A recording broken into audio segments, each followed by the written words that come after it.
All right, everyone. Thanks for joining me today. I'm here in St. Catharines, Ontario with Seamus, the co-owner of Higher Society Glass. How are you doing today, man? I'm doing awesome, man. Thanks for coming down. Awesome, man. Thank you so much for having me. I'm just going to get started with asking where you were originally from and how did you decide on St. Catharines for the location of your store? So I grew up in Niagara-on-the-Lake. My business partner, Chris, he grew up in Etobicoke. Yep. We both moved to the St. Catharines area when we were just kind of starting high school.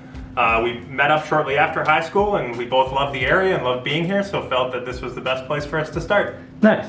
How did you meet Chris? You said you were in high school, so did you guys have some classes together? So I didn't actually go to high school with him. Some friends of mine went to Sir Winston where he went, and then after high school I ended up meeting him. We had shared a lot of similar interests. He was big into Roer and cannabis, and I was big into cannabis and Roers, and yeah, here we are. Awesome. Speaking of cannabis, what was your introduction to cannabis, if you don't mind?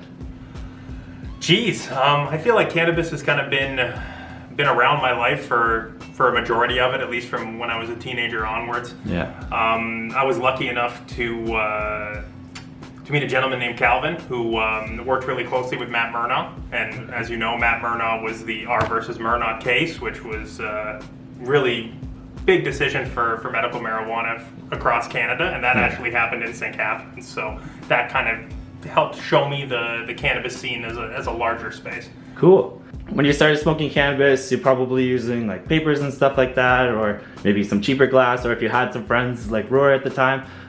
When did you start getting into heady glass yourself? So the first person to show me heady glass was that friend Calvin that I was just mentioning. He was part of a website called Toke City. Okay. And inside of Toke City, he was part of a special forum called the PGF. Which for the longest time you weren't even allowed to talk about. It was like Fight Club for glass. If you were invited in, that's where it stopped. You didn't talk about it. Yeah. And that's where a lot of some of the older and bigger name glass artists really cemented their career at the time.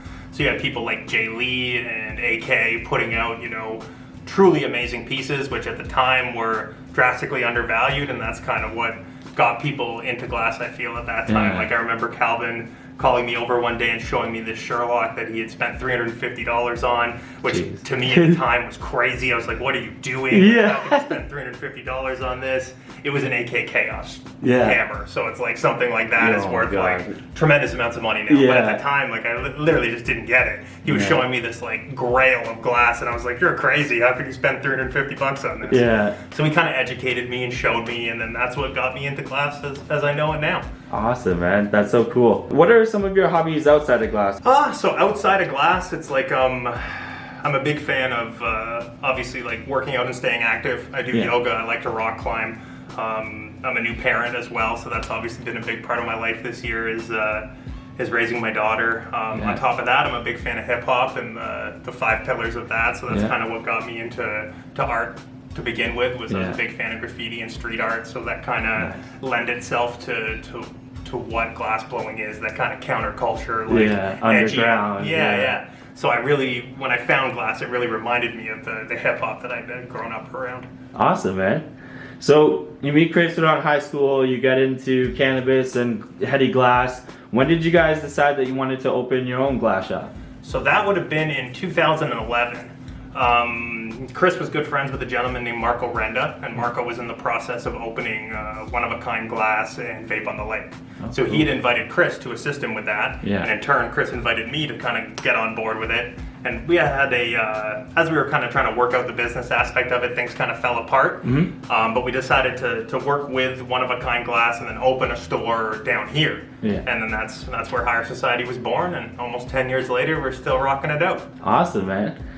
So you said Higher Society was born at that moment. Where did you guys choose the name Higher Society Glass? That's a good question. I was kind of sitting back earlier today trying to really think about it. We had just, both me and Chris were, big fans of Egypt and kind of like its mystique and like almost like unexplainable, like, just like culture art that they came out of there, Exactly. So we bandied around with the whole concept of calling it High Society or Higher Society because we're trying to do something bigger and better than what was done before. That kind of tied in with that old world kind of mysticism. Yeah. Why did you guys decide to go with the concept of kind of a higher end gallery and making everything look nice and more presentable than other things at the time? Well, that was like a two-tier kind of approach. Like at the time, I was kind of into higher-end retail. Like I was, like visiting Gucci stores and things like that. So I really took the way we wanted to present ourselves from that. But in turn, back in 2011, 2012, cannabis wasn't legal yet. So it was kind of we saw it coming. It was on the cusp, and we knew that if we presented ourselves in a kind of clean and proper manner, it would aid us in what we were doing, because at the time it was still becoming less taboo, but it was still a counterculture kind of gray market that we were entering. So we felt by presenting the hard work being done in the cannabis industry, especially in glass blowing, putting it in the best light possible, it would aid the entire scene as a whole. Nice. Well, how was the scene initially in St. Catherine when you guys opened it up, and what's the difference kind of been to now? It's crazy to think, like when we first opened, there were no glass blowers in St. Catharines. Like I'm pretty sure we have like 7 or 6, like we have a fair amount of glass coming out of the Niagara region, which is really cool. So in turn, there's a ton of collectors. Like there's been some crazy pieces we've had come through the store that have stayed in St. Catharines, which when we first opened was like a hope and a dream, but wasn't something that was guaranteed. So to kind of see the scene not only grow here, but grow across Canada at the same time, it's like we felt like we got in at a really good time, and it was cool to kind of see everything kind of cement around us. For sure. So, like when I come in here and you go to the back of the shop, like there's a really, really, really extra heady space of the cabinet filled with some featured American artists, and you got some Canadian artists in there as well. What was it like at the time reaching out to those American artists as a new head shop, especially in Canada, where they don't know anything about you, right, or the market? I viewed that as a strength going into it, because I was able to hit up these big name artists and be like, I guarantee you don't have anybody selling your glass in Canada. I would love to be that Canadian outlet for you guys. And it was at a time when Facebook was just starting. So the forums and all that were new. Like there was a company we worked with through One of a Kind Glass called C&G Distribution. So C&G had contracts on a lot of big name artists. Your Marcel's, your Marcel, Carlson, Ghost, Evil Empire, like big names. You had to buy them from C&G, and they would tell you what you were allowed to buy with it. Like if you want to buy this Carlson, you have to buy an equal amount of like horrible dishes, something like that, right? So the fact that Facebook was kind of just popping off allowed us to kind of hit up these artists directly without needing these go-betweens. So we were one of the first stores to really take advantage of the change of the market at the time. So there were artists who were really trying to get penetration. We were up in Canada, which was outside of the area, and we were just able to click it together like that. Nice. Yeah. So back to opening the shop, what was kind of the process like there? How long did it take to get the location and kind of get all these like shelves in and get all that going? So we started slow. Like what you see now as higher society glass obviously wasn't necessarily what it looked like at the beginning. We obviously had less shelf space, but we started purchasing halfway through 2011. By March of 2012, we had the space lined up. By July, everything had been moved in, and then by August 1st, we were rolling. Nice. Jeez, quick. How did the people around you, such as your friends and family at the time, react to your decision opening a head shop? Oh, everybody was really stoked. It was awesome. Like, my mom was really supportive, obviously. She used to collect Murano glass beads. So she kind of understood which I didn't even know until I opened the store. So she understood the whole collectible aspect of it and the artistic aspect of it. My dad, in like 2008, I believe, invested in a head shop chain in the States. In the west coast of Canada. So he was working on that, so that obviously wasn't a huge surprise to him to see me enter a similar space. And then obviously my girlfriend was super supportive. She let me take over a couple of rooms in our apartment to kind of store all the glass while we got everything ready, so that really helped a ton. And then my friends all came out and supported when we first launched, which really helped us get to the point we're at now. That's awesome, man. Awesome. It's super exciting, like especially at a time when cannabis isn't legal, like back in 2011, that people were so supportive of you. Yeah, honestly, truly blessed.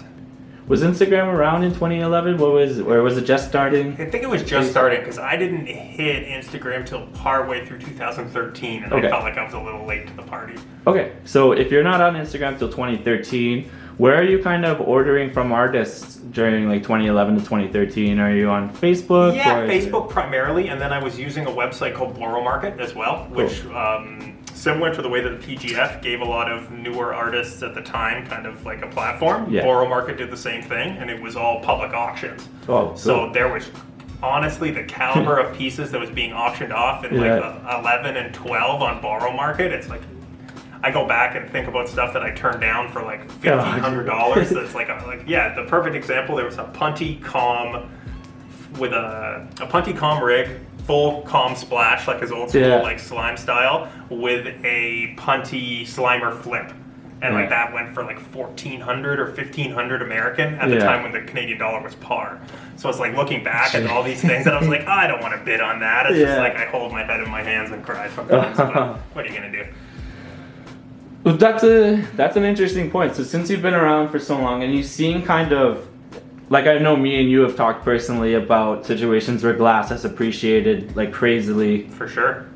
Do you feel like you might be put in a position sooner or later where people will be asking you to appraise work and stuff like that, and you might offer that as a service maybe at the shop or something like that? It's definitely something I've considered. Like me and JS Glass a few years ago talked about creating like an index for glass where we market, like we track down the buy and sell prices as it increment goes up and down, and then charting it, which in turn we'd be able to then assist with appraisals and insurance, which I think is as the market develops and it becomes more of a collector's item that's more and more expensive, having somebody to act as that conduit between insurance companies and collectors and all that kind of stuff, I think is pretty important. But that would be really cool, but I don't even know where to start with that. If anybody watching this knows where to start with that, hit me up. I'd love to help. That's a really amazing idea. It's a pretty cool concept, but that's Joel for you. He thinks of amazing concepts. Yeah. Like the JS Collider cap, which if you ever get a chance, hop onto the website and take a look at. Awesome. We kind of talked about why you go with a higher end aesthetic. Could we kind of just go deeper into why it's important for you to be carrying higher end glass rather than lower end glass? Well, the lower end glass is a dime a dozen. You can get it anywhere, which in turn means you're competing with every other store around you to sell the same product. It's a race to the bottom. I would rather track down and support independent artists who are creative and pushing the envelope and kind of giving them the means to focus on their glasswork more, because I feel that that's our most integral position, is to kind of focus on the aspect of glass blowing that has nothing to do with glass, and that's selling your glass. It's like focus on making the stuff. I'll find good homes for it, and then that's a perfect rhythm to keep people working and focused on what makes them happy. For sure. With over 20,000 followers on Instagram, what can you kind of attribute to that success on social media, specifically Instagram? I would say consistency. I think that's the most important thing. I really try to hit 2 to 3 posts a day and as many stories as I can get away with without being annoying. In turn, answering DMs diligently is obviously really important. I would say those are the two most important things. If you're trying to make a presence on Instagram, be consistent and reply to people and be cordial. And that'll take you as far as you need to go. For sure. For those of you that don't know, that are watching, Higher Society Glass does a really good job of representing the work that they carry in the shop. I just kind of wanted to ask you, when did you get into photographing the glass and really representing it as art rather than just a pipe? Well, I've always felt that these pipes are more than just pipes, so that they had a lot of art to it, which is why we started doing the commercial style videos. Those were kind of expensive and a little cost prohibitive. Obviously awesome, like I love all of the videos we made, and shout out to our video guy Max for killing it. I just felt it was really necessary to take proper photos to display it. It's just the direction that the market was heading. I didn't think we necessarily had the ability to outsource and have somebody do that in a timely manner or cash effective. So I just took it on myself to do it. I was like, okay, that just needs to happen. So for sure, necessity is the mother of all invention. Can you explain the difficulty at first to kind of how comfortable it got and how long it took you to get to a point to be comfortable, just for other shop owners out there that might be watching? Back at my old photos, they're all so bad. I relate to that. I feel like it's just practice. It's like there were some weeks where I was literally taking 500 photos in a week, and that adds up eventually, right? For sure. Don't be too unhappy, and that's the thing too. I was telling this to a shop owner the other day. Actually, it's like don't beat yourself yourself up too much about the quality of pictures. Good pieces will sell with a cell phone shot. Yeah. Like there was an instance where I took a picture of Max, our film guy, filming something, and sold a $7,900 piece from a picture of a guy filming it. Yeah. So, you know, you can spend $1,000 filming a video, and that isn't even what sells the piece at the end of the day. So For sure. just keep practicing, you'll get better, and it's a journey. I'm sure there's, you know, professional glass photographers who feel the same way about stuff they did that blows my work out of the water, right? So Yeah. For sure. So you would recommend learning it yourself as a head shop owner? It's a valuable skill to have. Yeah, well, it's just fun, and it's really, it allows you to get a little bit more appreciation for the pieces themselves, because you spend a lot more time looking at them. I could definitely relate to that. Just kind of wanted to ask you about the environment of the store. How do you want people to feel when they walk into your shop? Well, that's like a two-tier question, I would say. Like if you're a new collector and you're just kind of getting into glass, I hope that you come in here and see this as a great experience to learn some more, and you walk out knowing more than you did when you came in. If you're you know, a long-time collector, I hope you see this as like almost like an oasis where you can kind of come in and, you know, be with like minds and see something new and maybe walk out with a new dream piece. For sure. Being one of the first head shops to really get it started, and especially working with so many American artists early on, like you could have just kept those relationships going with the top American artists and stuff like that, like you still continue to do. Why was it important for you to bring on Canadian artists and local guys? Well, I saw so much promise in what was going on here. It's like, I remember when I first got into glass, it's like we had, you had Redbeard and Gibson. You had like Corey and Hippo. Like Tank was around, Stratus was around, but like that was the majority of Canadian glass artists right there, right? So it's like to now be in a time where there's so much cool stuff being made in Canada. It's like, I just remember when that wasn't the case. So I'm just truly appreciative that that exists. So that's why I feel it's so important to help support and keep it here. Because I know what it's like without it, and that wasn't the best time. Like you said, when you kind of got started here, there was no glass blowers in St. Catharines. Can you tell me a bit about High Society's role in that? Yeah, no, 100%. It's like, I remember when, I think Clark Matthews was the first glass blower out of St. Catharines. So I remember when he first got into soft glass bead making. Like he'd come, like I've known Clark since I was, I want to say 14 or 15 years old. Wow. Like I've known Clark a long time. So I remember him coming in here and just kind of being like super infatuated with everything, and then he started melting, and then in turn we had talked Gore into moving down to St. Catharines. So that's why I call him like the OG of almost the Ontario glass scene, because he came down here, he taught Clark, he taught Madison Hendricks, because Madison moved down here as well. In turn, he was teaching Greenbelt and Pied Piper.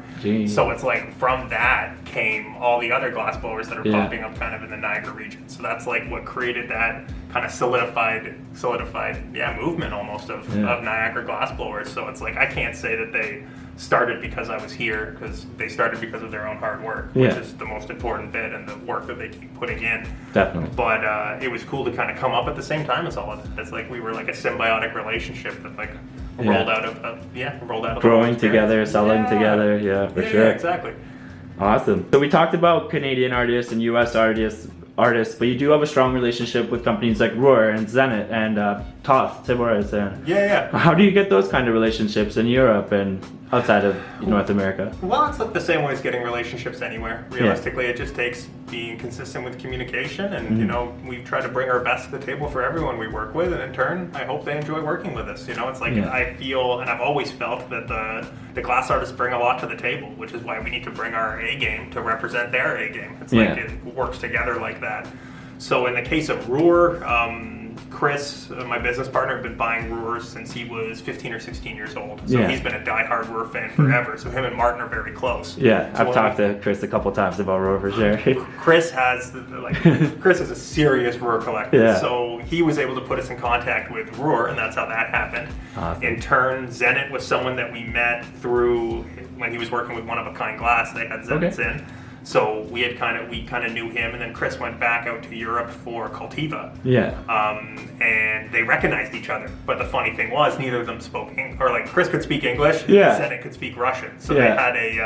they had a translator. A translator, Okay, exactly. yeah. So they were using Google Translate, and Yeah. someone spoke Polish, which was close enough to Russian, so they were able to cobble it together, and that's how we ended up with Zenit in the store. Awesome. Yeah, that's another question I was going to ask. If there has there been any language barriers or anything like that? I know Roar has they speak English well Yeah, enough. they They've speak been English around. pretty well. With Zenit, it's like there's more of a language barrier, but his wife is very good written English, so Awesome, she yeah. helps a ton with that. And then to meet Todd Tibor Thomas, Yeah. I flew out to Spain, met him with a translator at a cafe, Wow. and just hammered out this deal while drinking espressos in Barcelona. Like, honestly, felt like an international drug deal for sure. That's awesome. I'm sitting there talking to somebody who's talking to him, who's talking it was crazy. Yeah. It was a cool experience for That's sure. so awesome. Sorry to get into that a little bit more, but can you tell me how did you get there in the first place? So you met up with him in Spain? Did you go to Spain to see him? Yeah, basically, yeah. I was going to check out Spanish, which is so Spain. The cool thing about Spain and Europe is they are the farthest along, kind of, in the glass and cannabis scene because they have the most lenient laws there for it. Yeah. So when I was there in 2000, I want to say 17 or 18, dabs were just starting there. So it's kind of going back in time 10 years and seeing what things were like when dabs were first starting in Canada. Yeah. So we went out there to kind of weigh the scene out and kind of see how things were going there, and then Toth was coming out to do the European vacation with Smoking Gear, which is a big collab circuit that they do out there. So I was like, let's cross paths. I want to connect you with Zenit because they live close to each other. I figured we could do some collab tubes, which we did. Yeah. That's how we hammered that out. I flew out there, we hung out for coffee, and then That's magic so happened. awesome. Yeah, it was really cool. That's so awesome, man. When you invest in a piece that's 10K plus, what are some things that you consider? Do you consider its historical value, a personal preference, or how fast you think it might sell? What are the things that go into that kind of decision? I would say that personal preference and historic value are definitely two of the most important things.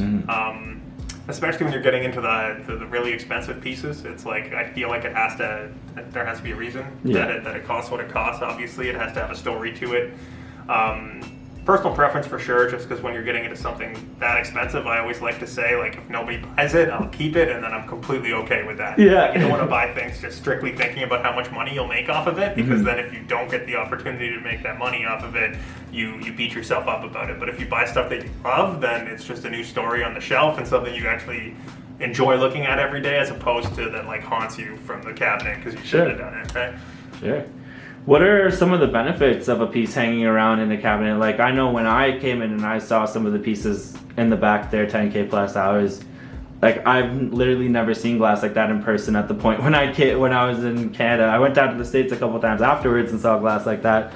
But the first year and a half I was collecting, and it was in Canada the whole time. I didn't see anything like this. So well, and that's exactly it. It adds being able to see the top end gives appreciation for everything else in between. For sure. When you look at a truly amazingly executed piece of glass, you see it. You understand why it's worth what it's worth, and in turn, you understand the vision and what every other glass artist is working towards. Every other piece in the store is a stepping stone on that path to that vision. Yeah. Right? So it's it gives you appreciation for everything else that's going on when you see something that's at the top of its game.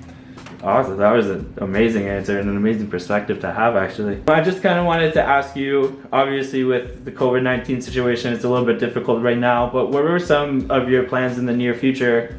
Maybe if COVID-19 gets eradicated, what would be your kind of dream plans in the next 5 years? So I had so many awesome things planned for this year. I definitely started this year being I am going to hit this year harder than I've hit any other year. I was so invigorated and ready to just pop things off, and then life handed me a big slice of humble pie. So my goal for this year, new decade, new glass. We really wanted to push out a lot of the stuff we'd had in the store for a while. We're entering 2020. It was time to do it with a fresh set of things in the cabinet. So we've been able to do that. We've cleared out the cabinets a little bit, and now we're moving stuff in. So community was something big I wanted to focus on this year. So we actually had an event space lined up to host sessions. We were going to do releases. I had all these really cool things planned, bringing people up from the States, bringing things over from Europe. But obviously none of that can happen until COVID's gone. So I was really hoping to do, community focus was going to be big this year, because I feel, especially over the last couple of years, because cannabis is legalized, things have commercialized a little bit. Yeah. And it's kind of taken a step away from how things used to be, where it was a much tighter scene. Like when I was first getting into glass, like you would be able to go to heady glass nights in Toronto, where all of the collectors would get together, bring their best pieces out, have a huge sesh, everyone would bring their fire, and it would just be a great time. Like the dream. And we replicated that for a little bit down here. Yeah. For about a year and a half leading up to legalization. We did our heady glass nights at the Puff Dog Lounge, where we would bring out upwards of 100 people with their best pieces, and we would all just hang out and burn it down. And it was great. So I wanted to recapture that feeling, because to me, that was one of our favorite set of years that we've been open, is when we were able to party and hang out with everybody and kind of create that tight-knit community, which I think in the last couple of years, with how commercialized things have been moving just because of the nature of the cannabis scene as a whole, we've stepped away from that. So I was really hoping to get back down to those grassroots, but it'll happen, slow and steady. For sure. The good thing is, one, I think COVID is making people anxious to have those kind of events once it's all done. I think people are ready to get back to it and kind of build a tighter knit community and have more appreciation for those kind of events and being together and seeing everything together. Secondly, like, damn, that shit is sick. Freaking, I want to see that happen. Yeah, dude, bring out the cameras. It'll be a good time, man. Honestly, for sure. That's awesome. You kind of spoke on it and what you wanted to do this year. Like, you've had artists come down during their product drops and artists featured and live demos and all that good stuff. Why is it important for you to have artists come by to the shop and meet like local collectors and new fans? Oh, I'd say the most important bit about that is the artists understand what goes into those pieces better than anybody. I do my best to ask questions and learn about the process and like what the battles were with each piece, and like gives its history and its story, because that's so important. So when the artists are here and able to foster that relationship directly with the client, it's like the client leaves getting that same firsthand knowledge that makes me so excited about the pieces. And you, instead of playing telephone, you get that direct boost of excitement, right? Because you get to see how excited the artist is about the piece even surviving in the kiln in some instances, right? You, in my opinion, you have one of the better websites, even like better than some online galleries exclusively. Why is it so important for you to have like such an accessible and user-friendly site? Well, one of the reasons why we opened Higher Society is because I've traveled really far to buy glass. I used to drive up to Liquid Chrome or to THC, which, you know, when you're 16, 17, 18, 19 years old, that's a hell of a long trip to do just to buy a bong. So I knew that in opening Higher Society, I wanted to create that local head shop environment in Niagara. So when we set up the website, we were able to create that local head shop environment across Canada and the world, right? So there's a ton of places out there that don't have access to good head shops. I hear it all the time. Like, we don't have any access to anything. So having a good web store provides these amazing products to, you know, people from all over the place, like as far away, like we sent stuff to New Zealand and Australia, up to Nunavut, Hawaii, like we have clients and messages from Indonesia, like all over the world. It's crazy. Like globalization is real. You know, the internet makes the world a very tiny place. So you never know who's going to be interested in these amazing products until you make them available to the world. Awesome. What was kind of the process like of getting the website started, and how long did that take you to get going and stuff to the way it is now and such? So we started putting the website together really shortly after we opened, and it didn't really, I don't think we launched it officially until 2016. So it took a long time to kind of like categorize and organize and photograph and do all the data entry, and it's like there's still stuff that realistically needs to be better filled out on the website, but it's just like it's a grind. It's a war of attrition, keeping it up to date. So that was my next question. With over 90 artists on your website, I counted, I think it was like 102 or something, but I just wanted to, just in case it changes in the next week or something. A couple of those are probably empty too, so. With over 90, how do you manage, or like how do you, what's your best choice in managing the website and your best bet at doing that and stuff? It's a constant reiterative process. It's like I feel like leading up to our sales, or like high traffic periods, I try to literally just go and count everything and make sure that the SKU numbers match what's in the website. And because